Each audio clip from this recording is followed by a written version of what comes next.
കരുണേ, നീ ഒരു സന്തോഷ വാർത്ത കേൾപ്പിച്ചല്ലേ? അതിന് എന്റെ ഒരു ചെറിയ സമ്മാനം. ഇതുപോലെ സമ്മാനങ്ങളുമായിട്ടേ ഭാര്യയും വന്നായിരുന്നു.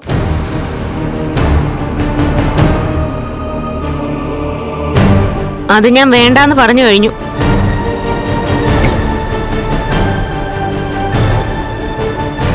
അത് തന്നെയാ എനിക്കിപ്പോഴും പറയാനുള്ളത്.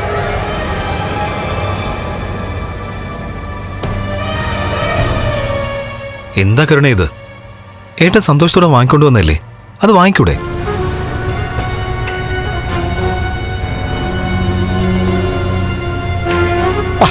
വാങ്ങിച്ചോ മോളെ. ലക്ഷ്മി, നീ പേടിച്ചാ മതി. കണ്ണനൊന്നുമില്ലെങ്കിലും ഉണ്ണിയുടെ ചേട്ടനല്ലേ. അതിന്റെ മാന്യത എന്താണെങ്കിലും അവൻ കാണിക്കുന്നുള്ള കാര്യം ഉറപ്പാ. എന്നെക്കാളും മാന്യത കാണിക്കുന്ന കൂട്ടത്തിലാ കരുണയുടെ ചേച്ചി.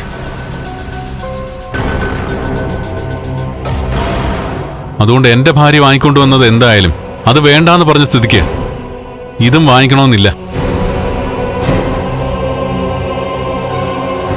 അയ്യോ, അത് മോൾക്ക് നേരത്തെ മഹാലക്ഷ്മിയോടുള്ള ദേഷ്യത്തിന് ചെയ്തതാ.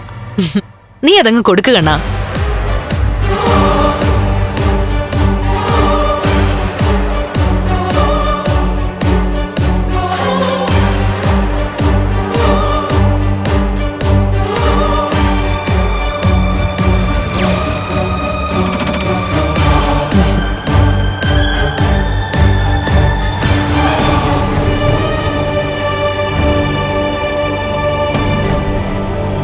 ഇങ്ങതാ.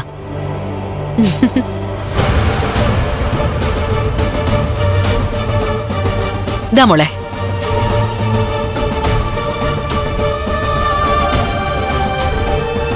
പിടിക്കും മോളെ.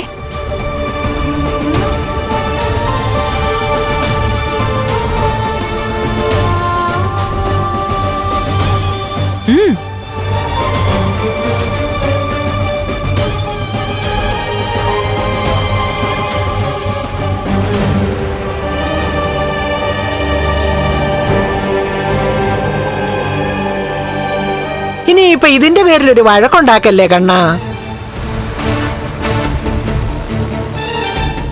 നീയും മഹാലക്ഷ്മിയും കൂടെ മോളുടെ ബർത്ത്ഡേക്ക് വീട്ടിലേക്ക് വന്നപ്പോ ഇനി നിങ്ങൾ എന്താ ചെയ്യേണ്ടെന്നൊക്കെ ഞങ്ങൾ പറഞ്ഞായിരുന്നല്ലോ. അത് തന്നെയാ ഇപ്പോഴും പറയുന്നത്.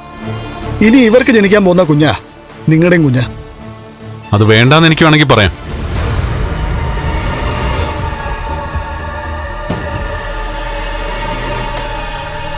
എന്നാലും എന്റെ അനിയന്റെ അനിയത്തിയുടെയും കുഞ്ഞ് ഞങ്ങളുടെ കുഞ്ഞ് തന്നെയാ.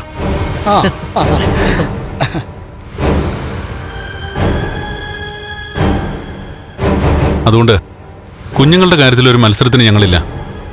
അയ്യോ, അങ്ങനെ അങ്ങ് പോയാലേ നിങ്ങൾക്കൊരു ജീവിതം ഉണ്ടെന്ന് തോന്നും.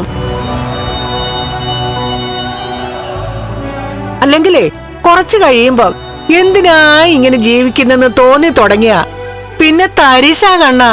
ജീവിതം വെറും തരിശാ. അങ്ങനെ തരിശായ ഒരു ജീവിതത്തിൽ സ്നേഹിക്കാൻ ഒരു ഭാര്യ ഉണ്ടെങ്കിൽ എന്റെ ജീവിതത്തിൽ കുറച്ച് പച്ചപ്പൊക്കെ ഉണ്ടാവും മുത്തശ്ശി.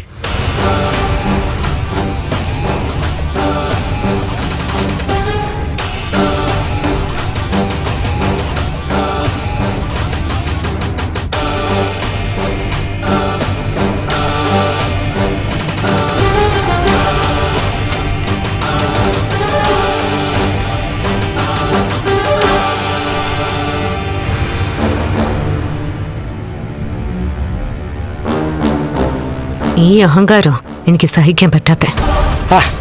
പോട്ടെ മോളെ, അവൻ ആഗ്രഹിച്ചോട്ടെ. ഇനി എത്ര അഹങ്കരിച്ചാലും അവന്റെ പോരായ്മയെ അവനെ വിട്ടു പോകാൻ പോകുന്നില്ലോ ഈ ജന്മം.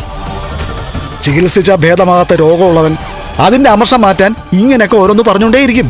അത് മോള് വിട്ടുകളാ. അപ്പോഴേ ഞങ്ങൾ പോയിട്ട് ഇടയ്ക്ക് വരാം. മോളുടെ മേലൊരു ശ്രദ്ധ വേണം. അമ്മയ്ക്ക് നോക്കും. പിന്നെ ചോദിക്കാനൊരു കാര്യം വിട്ടു. ആ പയ്യനിപ്പോ എങ്ങനെയുണ്ട്? നമ്മുടെ മേഘനെ. അവന് കുഴപ്പമൊന്നും ഇല്ലെന്നാ കേട്ടത്. ആ ഇടിച്ച ലോറിയെ പറ്റി എന്തെങ്കിലും വിവരം കിട്ടിയായിരുന്നോ? ഒന്നും അറിയത്തില്ല. ഏതോ കണ്ണീ ചൊരയില്ലാത്തവന്മാര് കൊണ്ട് ഇടിച്ചിട്ട് പോയതല്ലേ.